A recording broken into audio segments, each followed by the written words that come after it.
What's up guys, Ben Milliken here, back for Carl's Mystery Tackle Box. Today's video we're going to be discussing two very popular, probably the most popular finesse fishing techniques, and they're popular for a reason because they flat out work. We're going to be talking about the shaky head and the drop shot and how you can go out on any body of water and successfully catch fish. You know, everything's different when you're fishing. There's all different types of bodies of water, but these guys day in and day out just flat out get bites, especially when the bite's super tough. It doesn't mean people know exactly how to use them though. I think there's some misconceptions, and while both of these baits work in a lot of the same different locations, each one excels in a variety of different conditions. I'm going to talk to you about those today. So we're in the back of a pocket right here, and this is one of my all-time favorite spots with a lot of different types of cover where I really like to pull out this guy right here, the shaky head. This is a mustache shaky head. It's got a very weedless head on it. Basically what a shaky head is, it's a jig head. This one's got a screw lock on it. You screw a worm or a creature bait or a craw. We're just gonna talk about worms in this video today. You can use about anything you want to and fish it just like a jig. But yeah, you're just gonna thread it on here. This 𝘙𝗼𝗶𝗹 plasma tail is what we're using today, and then we're going to pull it through, and then we're going to skin hook it. So that guy right there is very, very weedless. That's a big benefit of this bait. But this right back here is what I like to look for. I mean, there's a boat ramp, there's a dock, there's riprap. About everything we possibly could want is on this spot right back here behind us. So let's talk about how to fish this guy. Very, very simple bait to fish. We're going to cast it out, not hook the tree that's sitting right in front of us, and we're just going to drag it. You drag it like a jig, drag it like a Texas rig. We're not gonna hop it a bunch. A lot of people hear the name shaky head and they're thinking, you gotta shake the thing. Not true at all. Cast it out there, drag it. The tail of that worm's gonna have a ton of action on its own. It's gonna stand up off the bottom, especially this plasma tail. It's a very buoyant bait, so it sits up really high. You're just gonna drag it. You're gonna fish it a lot like you fish a jig when you're trying to maintain bottom contact. And these are three of my favorite places to throw this. 1, a boat ramp, 2, riprap, and 3, we got a shallow dock. And so a dock where the fish aren't really gonna be sitting up super high underneath. A lot of time if they're gonna be on the bottom or feeding near the bottom, great time to throw this shaky head bait, especially if you've worked through that area with some bigger flipping baits. As far as tackle goes on a shaky head, I'm almost always throwing it, especially light ones like this. This is only an 1/8 ounce head. Anything under a 1/4 ounce or so, I'm always throwing it on spinning tackle. For this technique, I like a big spinning reel with a big spool on it. This is a 30 size or a 300 size spinning reel, so it holds a lot of line. It's gonna help with your casting distance, and it's got a lot more power than the little tiny guys. You need that a lot of the time, but 10-pound braided line on there. I like 10-pound because, you know, braided line doesn't stretch, it's super strong, so I like that on the main line. And then for a leader, 8-pound fluorocarbon is pretty much my go-to.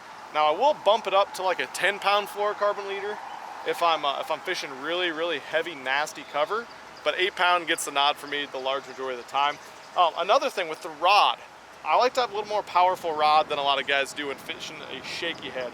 We're gonna talk about the drop shot here in a second, which I like a lighter rod for, but I like more power with the shaky head because a lot of times when I'm fishing that really janky rock and docks and riprap and stuff like that, those fish are gonna bite and they're gonna be right next to some really, really gnarly cover. You definitely wanna be able to set the hook, get those fish away from it. So for this technique, this is a 7.2 medium power rod. It almost fishes like a medium heavy spinning rod, but it has enough tip that I think it's classified as a medium. Perfect rod though for this situation.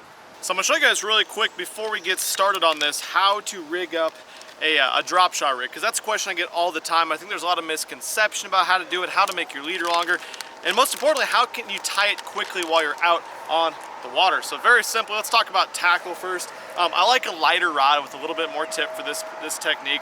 6'9" medium light action rod. I like that same 15-pound braided line to an 8-pound fluorocarbon leader. I usually make the leader, I don't know, I don't have an exact length for fluorocarbon leader. Basically, you don't want the fish to see it, and you don't want to have not enough on there, so you have to retie your entire leader the whole time. So I think I got about 10 feet on here right now. But yeah, for the drop shot rig, we'll need this little hook, this 𝗙𝗍𝗍 hook. We're gonna use this little Carl's drop shot weight, just a little ball head weight right there, which is really a good all-around weight. And then we're gonna use a 𝘙𝗼𝗶𝗹 plasma tail. Now you can use any other type of shad shaped bait, like the little shimmer shad from 𝘙𝗍𝗿 is another really good one. But when this dirtier water we're gonna be fishing today, that's gonna be the absolute deal. So here's what I'm gonna do. You want to leave enough that you have enough leader in case you use too much on your knot and stuff. So I usually go about 18 to 20 inches up the line right there. We'll pull a little bit more out. And we're gonna crimp this over, not super hard.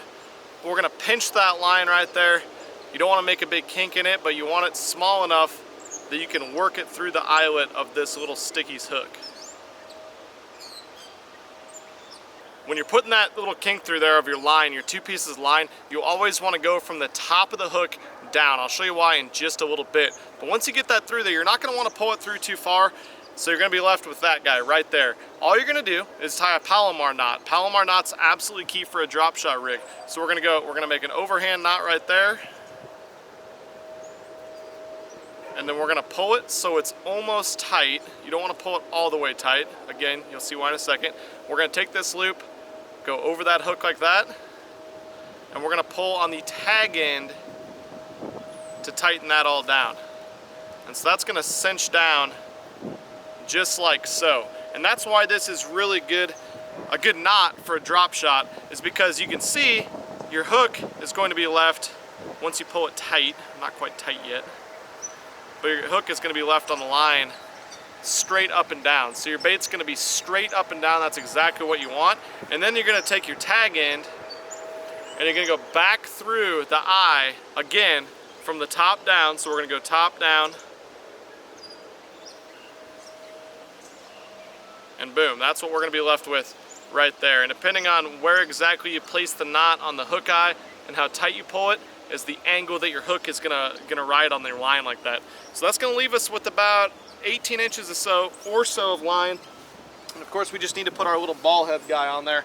I like to have my leader, I usually start off with about 14 inches, maybe 12 inches to 16 inches. So we're gonna take it, we're gonna go through this little clip, and these guys are made to clip onto your line, but I like to go one step further. So we'll pull it tight so it's crimped, and that'll hold it just fine. But as extra insurance, I like to tie 2 quick little overhand knots. That way your weight's not going to constantly pull off. And we're just going to cut this tag end off right there. Leave a little tag so you can keep that knot pulling. And there we go. We got about 14 inches between our weight and our hook right here. And we're just going to nose hook this worm. So we're gonna go from the bottom of the worm, and we're just gonna go all the way to the top, about, I don't know, not even 1/8 of an inch back. And this worm is pretty buoyant, so it's gonna sit up and down in the water. It's gonna give us a ton of action. But yeah, let's go on the lake a little bit. I'm gonna show you guys how I like to fish this type of cover I like to fish on when it excels over a shaky head. So we just got out to a main lake point, and this is an excellent example of a spot where a shaky head and a drop shot will both work, but I fish them in totally different ways. So when I come up to this point and I'm fishing right on it, first thing I'm gonna do is throw this shaky head out on it right where that riprap ends, and right where I think it ends anyways. But this point is long, and it's gonna taper way out into the lake. The boat's in about 12 feet right here on the way back to this backwater area, and there's a steep drop off right out here. So I'm gonna work this shaky head on this point, and who knows, probably maybe get a bite. Wouldn't be a bad thing. But those fish that are up on that riprap are gonna be nose down. They're gonna be feeding on crawdads, bluegill, stuff that's tucked away in that rock right there. And so we're gonna leave that shaky head down in their face, and just like when you're fishing a jig offshore or something, we're gonna count rocks with it. We're gonna pull it super, super slow. Now, once we fish through that area a few times, I'm obviously speeding up that process, because as goes with both of these baits, you cannot fish them slow enough. That's generally what I tell people when they're trying to learn how to fish any finesse technique. Let the bait work for you. Fish it slow. Don't give it too much action. Let these little finesse, buoyant baits and that really lively tail be moving on their own down there without you imparting any action. But the good thing about this spot, like I was saying, is you can fish both the shaky head and the drop shot. For the drop shot though, we're gonna cast it out on this point, and that's the type of cover I like to fish the drop shot on, more so than up tight against cover. I like to fish it on structure. So structure is anything that's not like a hard piece of cover. That's what cover is. Cover is basically any riprap, docks, laydowns, trees, bush, anything that might be down there. Now we can have cover and structure in the same spot. This point right here is a piece of structure, but if I had a brush pile on there, that would be a piece of cover. So hopefully that makes sense to you guys. But the way I'm gonna fish this drop shot is I'll make a long cast like I just did out onto the top or even a little bit over the other side of the point.